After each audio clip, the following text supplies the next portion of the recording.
এই যে বন্ধুরা, যখন বিরিয়ানি বানাবো তাই জন্য দেখো আমার বর পেঁয়াজ কুচিয়ে দিয়ে গেছে। আর এটা চাল আমি ধুয়ে ভিজিয়ে রেখেছি, এই কটাই চাল ছিল। আর এর মধ্যে সমস্ত রকম মশলা, গুঁড়ো মশলা সব কিছু দিয়ে কিন্তু আমি এখন এটা ব্লেন্ড করে নেব, দিয়ে চিকেনটাকে মেখে নেব। দেখো আমার বেরেস্তা ভাজা রেডি হয়ে গেছে। মাংস দেখো আমি মেখে নিয়েছি। আর এই যে গ্যাসও অন করে দিয়েছি, এটাতেই আজকে মাংস করে এটাতেই বিরিয়ানি করব। তো আমার আজকে বেরেস্তাগুলো ভাজতে গিয়ে একটু একটু পুড়ে গেছে, তাই ভাবলাম যে যেগুলো পুড়ে গেছে সেগুলো একটুখানি আলাদা করে দিয়ে বাকিটা ব্যবহার করে নেবো, নাহলে আবার ডবল করে ভাজতে গেলে সবই নষ্ট হবে, তেল পেঁয়াজ। তাই ভাবলাম ওটা দিয়ে কাজ চলে নেবো, কী আর করার। তো এইদিকে দেখো জলটার মধ্যে সমস্ত রকম গোটা গরম মশলা দিয়ে দিয়েছি, বিরিয়ানির যা যা মশলা থাকে, আর লবণ দিয়ে তারপরে জলটাকে ভালোভাবে ফুটিয়ে তার মধ্যে কিন্তু ভিজিয়ে রাখা চালগুলো দিয়ে দিয়েছি। তো খুব বেশি পরিমাণ সেদ্ধ করবো না, 75% মতো সেদ্ধ করবো। আর পুদিনা পাতাও দেখো তুলে নিয়ে চলে এসেছি। আর এই চালটা যখন ফুটে যাচ্ছে ভালোভাবে তখনই কিন্তু আমি এই পাতাগুলো দিয়ে দেবো। আর এই দেখো এইদিকে চিকেনটা রান্না করে নিয়েছি। আজকে একটা হাঁড়ির একটা জায়গার মধ্যেই করব। অন্য সময় কী হয়, ট্রান্সফার করে নিই আমি কড়াইতে করে, তারপরে যেই পাত্রটাতে করবো সেই পাত্রটাতে আবার ট্রান্সফার করি। তো আজকে ভালো মতো ঝামেলা করবো না, দুজনে করছি যেহেতু। আর দেখো দেখো চালটা সুন্দর সেদ্ধ করে নিয়েছি আমি, দেখো কতটা পরিমাণ লম্বা। আর এই দেখো আমার লেয়ারিং রেডি হয়ে গিয়েছে, উপর থেকে ছড়িয়ে দিয়েছি পুদিনা পাতা। তো আজকে বেরেস্তাগুলো বেশি ভাজা হয়ে গেছে, আমার নিজের কাছেই খারাপ লাগছিলো, কিন্তু কী আর করা যাবে। তবে কিন্তু খাওয়ার সময় অতটা বোঝা যায়নি যে এটা একটু বেশি ভাজা হয়ে গেছে বলে। তো বন্ধুরা, এই দেখো বিরিয়ানি আমি দমে দিয়ে দিয়েছি। এটার সাথে এই থালাটা সেটে ছিল, মানে সেট আছে বলে এটা করেছি। এই যে একদম হালকা আছে, তার উপর দিয়েছি। বাসনগুলোও মাজলাম। বিরিয়ানি রেডি হয়ে গেছে বন্ধুরা। বাবা, সুন্দর গন্ধ বেরোচ্ছে। এবার এটাকে আমি মিক্স করে নেব। মিক্স করে দিয়েছি দেখো বন্ধুরা। আজকে আমার বিরিয়ানিতে আরেকটা প্রবলেম হয়ে গিয়েছিলো যে রাইসে জলের পরিমাণটা একটু বেশি হয়ে গেছিলো, যেটা কখনোই হয় না, তো ঝরঝরে কম হয়েছিল। তো যাই হোক, এটাই খেয়েছিলাম, ভালোই হয়েছিল। তো রাতের বেলা বিরিয়ানি খেয়ে চম্পেশ একটা ঘুম দিয়ে কিন্তু সকালবেলা ভেবেছিলাম দেরি করে উঠবো, কারণ আজকে ছুটির দিন ছিল। তো আজকে ছিল ঈদের দিন। তো ঈদের দিন তো ছুটি থাকেই। তো তাড়াতাড়ি উঠে পড়েছি, কারণ যাব বেড়াতে, যেহেতু আজকে দিনটা ছুটি আছে। আর সেই জন্য ভেবেছিলাম আমরা আজকে দিনটা একটা ভালোই আউটিং করবো আর কি। গত বছরও আমরা ঈদের দিনে ছুটিতে ঘুরতে বেরিয়েছিলাম, এবছরও তো এটাই করছি। তো এই তো জামা কাপড় টাপড় ধুয়ে সব মেলে দিয়েছি। আর এদিকে দেখো চা বানিয়ে নিয়েছি, কারণ চা বিস্কিট খেয়েই বেরিয়ে পড়বো, আর কোনো কিছুই ঘরে খাবো না, বাইরেই খাবার খাবো। তো কোথায় যাব সেটা তো তোমরা দেখবেই, সেটা দেখার জন্য কিন্তু তোমরা আমার ব্লগটা লাস্ট পর্যন্ত দেখতে থাকো। খুব সুন্দর একটা জায়গায় আজকে যাব, আর সাথে করে তোমাদেরকেও দেখাবো জায়গাটা। তো সেই জন্য অবশ্যই ব্লগটা কিন্তু তোমরা কন্টিনিউ দেখতে থাকো। আমার সাথে ম্যাচ করে লিপস্টিক। আর এই দেখো এই ড্রেসটা পরেছি। তো এই আজকে জামা কাপড়। এবার বেরোবো। তো চলো বেরোই, আর তারপর কোথায় যাই তোমাদের সাথে শেয়ার করবো। ব্লগটা দেখতে থাকো। দেখো 11:20-25 মতো। আর এই যে জল নিয়ে নিয়েছি, এর মধ্যে মাজা। তো এখন বেরোবো। ঘর বেরোবো, তো কোথায় যাই তোমাদের অবশ্যই দেখাবো। তো চলো আমার সাথে।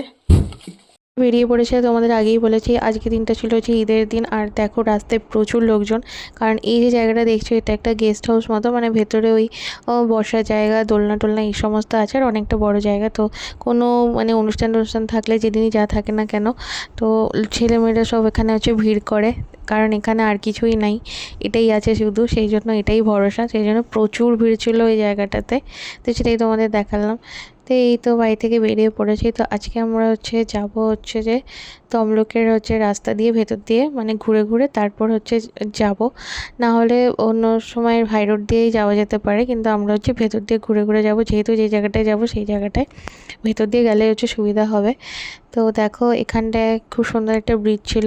তো এই জায়গাটার নাম আমি ঠিক জানতাম না, এখানে ব্লগের মধ্যে তোমাদের দেখাচ্ছি। দেখো, তো এটার স্টেশনটা অনেকটা উঁচুতে, অনেকগুলো সিঁড়ি দিয়ে যেতে হয়।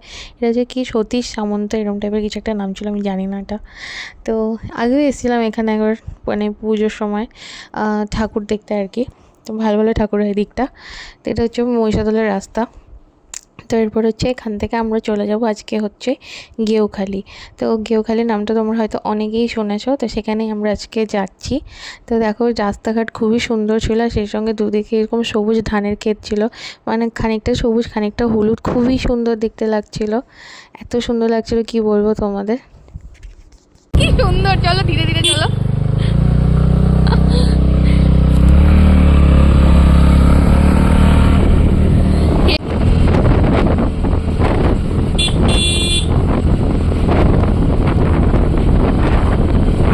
তো বন্ধুরা আমরা দেখো কেউখালি পৌঁছে গিয়েছি। তো এখানে এসেই দেখলাম হচ্ছে এদিকে হচ্ছে নদীর মধ্যে বেশ বড় বড় হচ্ছে নৌকা বাঁধা রয়েছে, যে নৌকাগুলো মাছ টাছ ধরতে যায় আর কি, সেই বড় বড় নৌকা ট্রলার আর কি ওগুলো ছিল।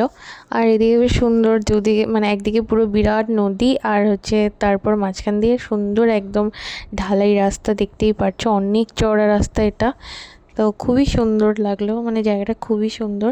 আর এখানে হচ্ছে ঘোরার জায়গা বলতে বসার জায়গা আছে, আর হচ্ছে নদীর পাড় দিয়ে এরকম সুন্দর হচ্ছে রাস্তা আছে, এই আর কি। আর এখানে আমি এসে দেখলাম প্রচুর হচ্ছে যে নোনার গাছ, নোনা বলতে সেই নোনা আতা যেগুলো হয়, মানে বুনো আতা টাইপের, তো ওই জিনিসগুলোর প্রচুর গাছ ছিল। এই যে গাছগুলো তোমরা দেখতে পাচ্ছ সবগুলোই কিন্তু নোনার গাছ। আমি কোনোদিনও নোনা ফল খাইনি, নোনা আতা বলে আতার মতোই নাকি খেতে হয়।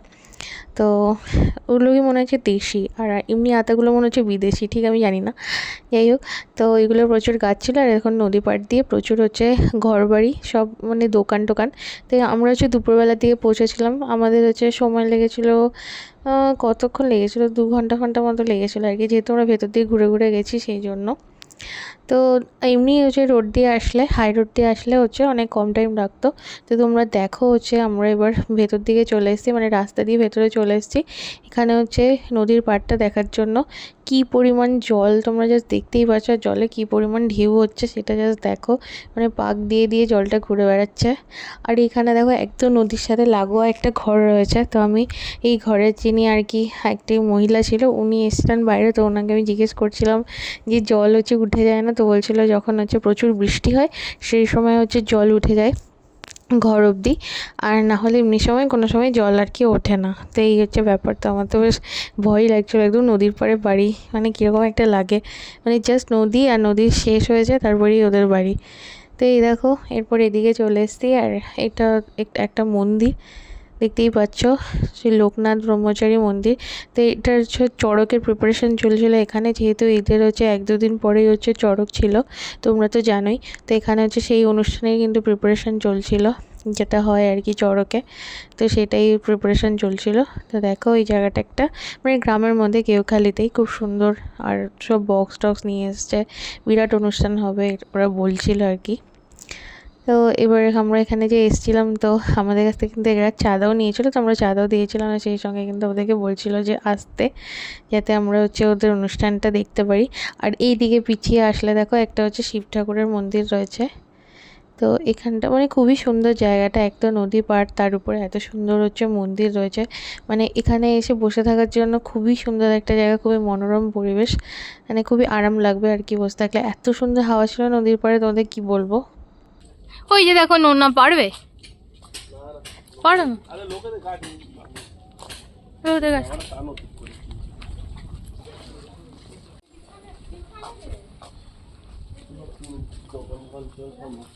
হ্যাঁ দেখো কত পুরনো র্যাক করা আছে সব। গামছা কিনবে? তো এইদিকে হাঁটতে হাঁটতে এসে অনেক পুরনো জায়গা দেখলাম আর কি। আর এই লঞ্চ ঘাটটা কিন্তু আগে হচ্ছে সেই এই দিকটাতে ছিল, যে দিকটাতে আমরা ফার্স্ট হচ্ছে এসেছিলাম, মানে এসে ফার্স্ট যে জায়গাটা তোমাদের বাড়িটা দেখালাম ওখানে, তারপর নাকি এদিকে চলে এসছে। আর এই লঞ্চ ঘাটটা থেকে কিন্তু মানে এই ফেরি পারাপার করে কিন্তু ওই দিকে গাদিয়ারা যাওয়া যায়, যেটা কিন্তু হচ্ছে হাওড়া ডিস্ট্রিক্টে পড়ে, এটা যেমন পূর্ব মেদিনীপুর ডিস্ট্রিক্ট। তো দেখো জাস্ট জলে কী পরিমাণ ঢেউ, আর এখানে একটা ঘাট টাইপের বাঁধানো আছে, মানুষজন এখানে স্নানও করে। তো খুবই ভালো লাগছিলো দেখতে, সঙ্গে করে জামা কাপড় থাকলে আমিও হচ্ছে নেমে স্নান করে আসতাম, কিন্তু কী আর করা যাবে। তো খুবই সুন্দর জলটা ছিল, দারুণ সুন্দর একদম, আর জায়গাটা খুবই সুন্দর ছিল। তো তোমরা কিন্তু ঘুরে আসতে পারো, বেশি সময় লাগে না যেতে। আমরা এখান থেকে বেরিয়ে যাচ্ছি আর অন্য একটা জায়গায় যাবো, কোথায় কোথায় যাবো সেটা তো তোমাদের দেখাবোই। আর এই যে নোনা আতা দেখতেই পাচ্ছ, ওই যে পারতে বলছিলাম পেরে দিল না। এখানে যে মন্দিরের মাঠটা তোমাদের দেখালাম যেখানে চড়ক হবে, এখানে কিন্তু অর্কেস্ট্রা হবে আর কত কিছু হবে, সেটারই দেখো পোস্টার দিয়ে দিয়েছিল।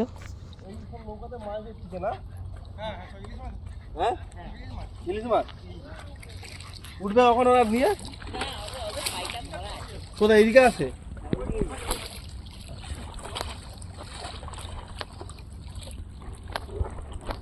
তো দেখো বন্ধুরা, এখানে একটা জাহাজে করে মাল নিয়ে যাচ্ছে, কারণ ওইদিকে হলদিয়া। আর এই যে ছোট ছোট নৌকাগুলো আছে, এগুলোতে করে ধরছে ইলিশ মাছ। তো 3টার দিকে উঠবে। এখানে দেখো একটা দাদু স্নান করছে। ওটা কিন্তু এখানেই শেষ করব। এরপর কিন্তু আরও সুন্দর সুন্দর জায়গা আমি তোমাদের ঘুরে দেখাবো, তাই জন্য কিন্তু অবশ্যই চ্যানেলটা সাবস্ক্রাইব করে রেখো। টাটা।